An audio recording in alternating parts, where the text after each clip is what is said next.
નમસ્કાર વિદ્યાર્થી મિત્રો, એચઆરસ બાયોલોજી યુટ્યુબ ચેનલ પર તમારું હાર્દિક સ્વાગત છે।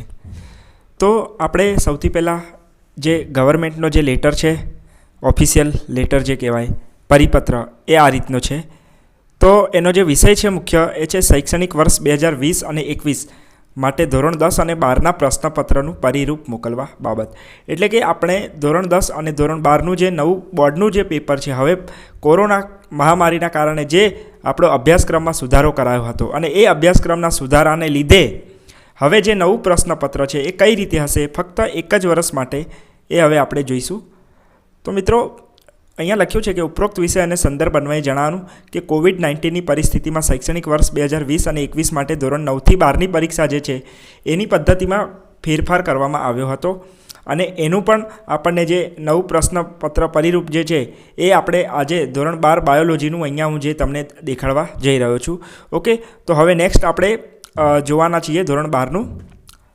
તો મિત્રો, આ રીતનું એક નવું પરિપત્ર છે આપણું કે શૈક્ષણિક વર્ષ 2020 અને 21 માટેનું ધોરણ 12 જીવવિજ્ઞાન, આપણો જે કોડ છે બાયોલોજીનો એ છે 056, બરાબર, જે બોર્ડની પરીક્ષામાં લખવાનો હોય છે। હવે અહીંયા તમે જોઈ શકો છો કે કુલ આપણું 100 ગુણનું પેપર રહેશે, 3 કલાક સમય છે। એની માટે પાર્ટ એમાં જેમ આપણને ખબર જ છે 50 MCQ આવવાના છે, એ તો એવું ને એવું જ રહેશે। પાર્ટ બીમાં પણ 50 માર્કનું લખવાનું છે, એમ કરીને ટોટલ 100 માર્ક્સ। પરંતુ જે નવા ચેપ્ટરો જે ચેપ્ટરો કાઢી નાખ્યા હતા એની વાત આપણે કરીએ તો એમાંથી કયા ચેપ્ટરમાંથી કયું ગુણ કેટલા ગુણનું પૂછાશે એ અહીંયા તમારી સામે આખું કોષ્ટક છે। ઓકે, તો તમે જોઈ શકો છો કે જે ચેપ્ટર બાદ કર્યા હતા એ ચેપ્ટરની અહીંયા ડેશ મારી દીધી છે।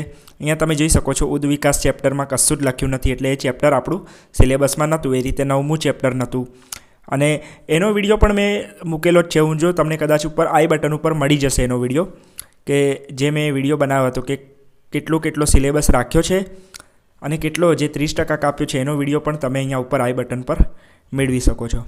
તો મિત્રો, અહીંયા જુઓ તમે કે આ રીતનું આપણું યુનિટ 1 જે છે, યુનિટ 1ની અંદર આપણા જે આ 4 ચેપ્ટર છે એમાંથી કુલ 26 ગુણનું પૂછવાનું છે, જેમાંથી તમે જોઈ શકો છો કે પાર્ટ એની અંદર પહેલા ચેપ્ટરની અંદર 3 MCQ હશે, પાર્ટ એની અંદર બીજા ચેપ્ટરની અંદર પણ 3 MCQ હશે, ત્રીજા ચેપ્ટરમાં પણ 3 MCQ અને ચોથા ચેપ્ટરમાં 5 MCQ આવશે। તો મિત્રો, તમે આ આખી લાઈન જોઈ શકો છો કે કયા ચેપ્ટરમાંથી કેટલા MCQ આવવાના છે, પ્લસ પાર્ટ બીની જે વાત કરી છે, પાર્ટ બી જનરલ અને વિકલ્પ વિના અને વિકલ્પ સાથે, આ તમે શું છે તો કે તમને ટોટલ કેટલા ક્વેશ્ચન આવશે એ વિકલ્પ સાથે કહેવાય। તો મિત્રો, તમને ચેપ્ટર 1માંથી ટોટલ 5 ક્વેશ્ચન પૂછશે પાર્ટ બીમાં, જેમાંથી ફક્ત તમારે 2 જ લખવાના રહેશે। એ રીતે ચેપ્ટર 2ની અંદર તમારે 6માંથી 6 લખવાના રહેશે, બરાબર છે, ત્યાં આગળ તમને કોઈ ઓપ્શન નહીં મળે।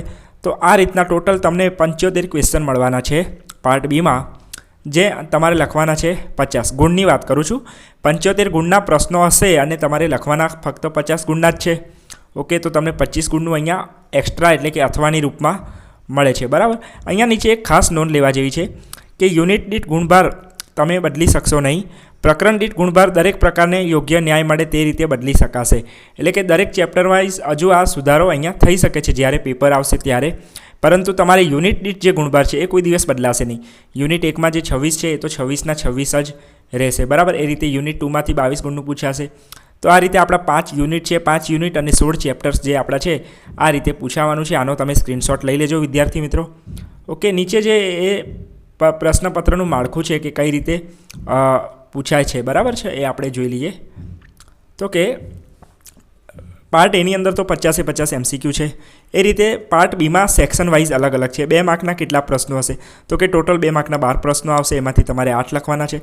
એ રીતે સેક્શન બીમાં 3 માર્ક્સના પ્રશ્નો છે, જે 9 આવશે ટોટલ, એમાંથી તમારે ફક્ત 6 જ લખવાના છે।